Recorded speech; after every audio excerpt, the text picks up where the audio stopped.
모든 사람을 살리는 생명의 말씀을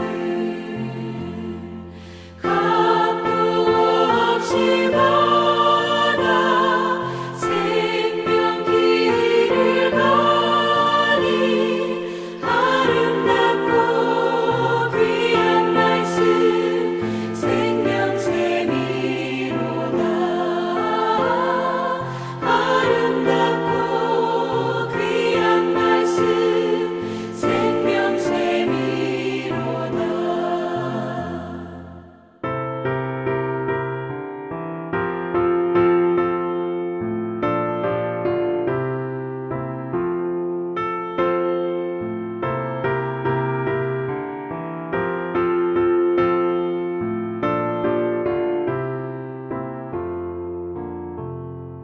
널리 울리어 퍼지는 생명의 말씀은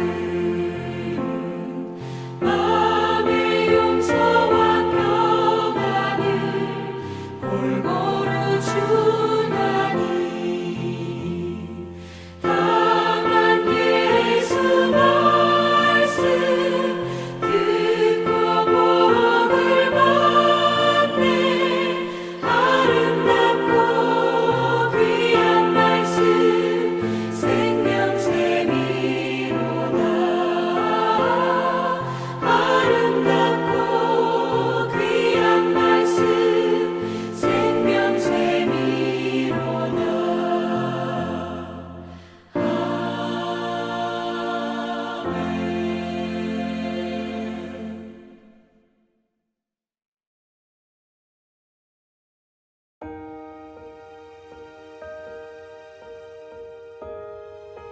마른 떡 한 조각만 있고도 화목하는 것이 제육이 집에 가득하고도 다투는 것보다 나으니라. 슬기로운 종은 부끄러운 짓을 하는 주인의 아들을 다스리겠고 또 형제들 중에서 유업을 나누어 얻으리라. 도가니는 은을, 풀무는 금을 연단하거니와 여호와는 마음을 연단하시느니라. 악을 행하는 자는 사악한 입술이 하는 말을 잘 듣고 거짓말을 하는 자는 악한 혀가 하는 말에 귀를 기울이느니라. 가난한 자를 조롱하는 자는 그를 지으신 주를 멸시하는 자요, 사람의 재앙을 기뻐하는 자는 형벌을 면하지 못할 자니라. 손자는 노인의 면류관이요 아비는 자식의 영광이라.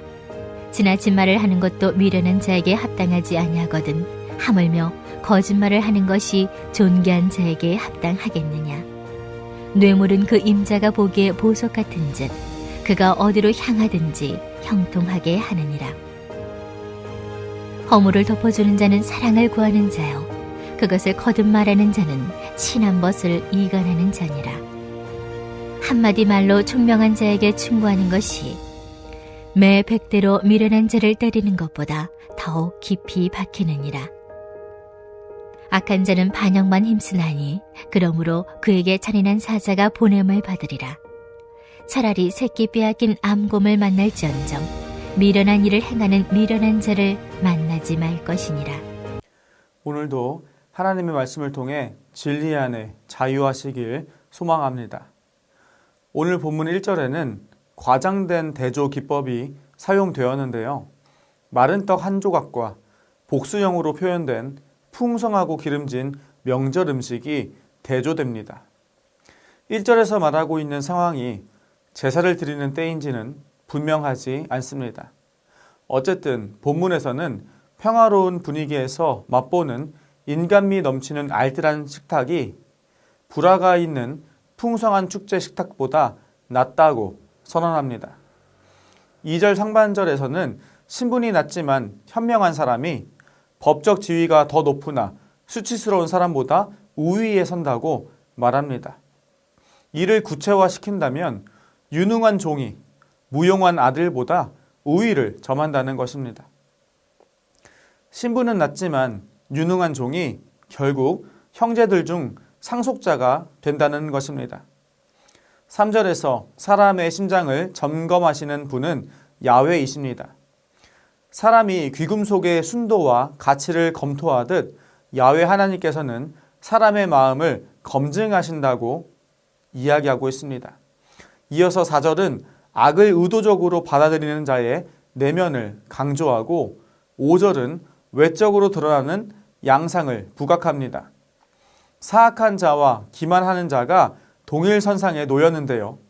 이 둘은 모두 불행한 말, 멸망시키는 말에 주의를 기울입니다. 사악한 자들은 비천한 자를 압박할 뿐 아니라 그들을 창조하신 야훼를 비방하며 모욕하기까지 합니다. 가난한 자를 돕지 않고 그런 처지에 둔 채 비웃고 욕하는 것은 하나님을 비방하는 것과 같다고 본문은 말합니다. 가난한 이들을 조롱함으로 그들의 비참함을 가중하는 것은 하나님의 징벌을 면할 수 없는 죄악입니다. 이어서 6절은 세대 내의 상호 관계가 상호 성취를 낳는다는 것을 보여줍니다. 손자는 야훼의 특별한 축복이며 화려한 관에 비유됩니다. 또한 이 손자를 통해 할아버지가 노년까지 정의롭게 살았다는 것이 입증됩니다. 7절에서 거짓이 섞인 말은 존귀한 자에게 어울리지 않다고 이릅니다. 존귀한 자들에게는 배역이나 이웃 상해에 대해 배격할 고귀한 임무가 있는 것입니다. 반면 어리석은 자는 모욕적인 것을 말하고 화를 불러 일으키며 야훼 배교를 종용하고 가난한 자와 궁핍한 자의 필요를 채우려 하지 않습니다. 어리석은 자는 불의한 자와 동일합니다. 귀인은 공동체의 선함과 유익을 주지만 몰상식한 자들은 거짓과 속임을 유발합니다. 8절의 뇌물은 그 의미가 다의적입니다. 뇌물이 모든 것에 통용되는 사회적 경험을 말하는 것인지, 역설적이고 조소 섞인 화법인지, 또는 원하는 것을 얻기 위해 주는 선물인지는 분명하지 않습니다. 다만 뇌물을 주는 자의 입장을 서술하고 있습니다. 그의 눈에는 이 뇌물이 마법의 돌과 같다고 본문은 말합니다. 9절에서 친구의 허물에 대해 자비를 베푸는 자는 우정을 유지할 것이라 말합니다. 이는 친구의 과오를 용서해야 그 관계가 지속될 수 있음을 말합니다. 이 격언은 연인관계나 부부관계에도 적용할 수 있는 지혜입니다. 10절입니다. 총명한 사람은 가르침을 이해하고 옮길 수 있습니다. 반면 자만에 젖은 사람은 배움이 불가능합니다. 도에 넘치는 매도, 그의 이해력을 일깨우지는 못합니다. 그러나 꾸짖음은 총명한 자 속에 더 깊이 내려갑니다. 이 격언은 지혜로운 자에게 유익이 되는 꾸지람을 포기하지 말 것을 호소합니다. 마지막 11절과 12절입니다. 하나님께 대한 반역이나 왕 공동체에 대한 반항이 따라오는 것은 잔인한 것입니다. 악한 자는 반역을 목적으로 노력합니다. 미련은 사람의 품성 중 하나인데요. 자만에 젖은 어리석은 자는 항상 자신이 모든 일의 적격이라고 생각합니다. 그는 자신에게도 남에게도 위협이 되는 존재입니다. 그러므로 본문은 어리석은 자를 절대 만나지 말아야 한다고 당부합니다. 오늘 말씀을 요약합니다. 평화로운 분위기에 인간미 넘치는 알뜰한 식탁이 불화가 있는 풍성한 식탁보다 낫습니다. 신분이 낮은 종이라도 현명하다면 주인의 유업을 함께 나눌 수 있습니다. 자기가 깨끗하고 자격 있다 하더라도 야훼께서는 마음을 감찰하고 순도를 연단하십니다. 마음속에 악이 있으면 악한 것에 솔깃합니다. 그런 내면의 악이 낮고 가난한 자를 저주합니다. 남의 비천을 인지하고 야유한다면 마음의 감찰자이신 야훼께서 이를 당신에 대한 모멸로 받아들이실 것입니다.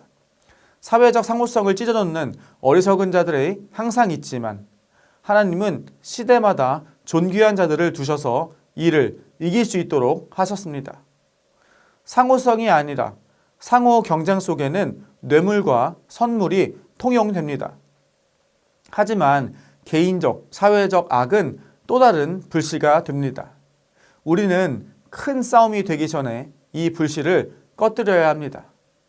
반역과 거역에는 반드시 잔인한 보응이 뒤를 잇습니다. 미련한 짓은 어리석은 짓입니다. 이를 포기해야만 합니다. 지혜의 충고를 들을 줄 아는 민감성이 무엇보다도 필요합니다. 우리는 하나님의 말씀을 듣는 것도 어려운데 이를 실천하며 사는 것은 더 힘들 것이라 생각합니다. 하지만 오늘 본문은 지혜로운 자는 그 말씀을 듣고 순종하며 더욱더 지혜로워진다고 하였습니다. 우리가 하나님의 지혜를 가까이 하며 시대의 존귀한 자로 쓰임받기를 주님의 이름으로 축원합니다. 우리 함께 이 시간 기도하기 원합니다.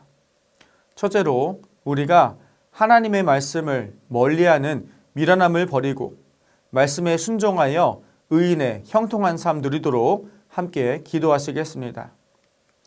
둘째로 해외 선교사님들과 농촌교회, 개척교회 목사님들의 영육 간의 강건함을 위해서 오늘도 승리하실 수 있도록 함께 기도하시겠습니다. 마지막으로 다음 세대를 위한 새 성전 건축이 주님의 인도하심을 따라 순적하게 이루어지도록 함께 마음을 모아 기도하시겠습니다.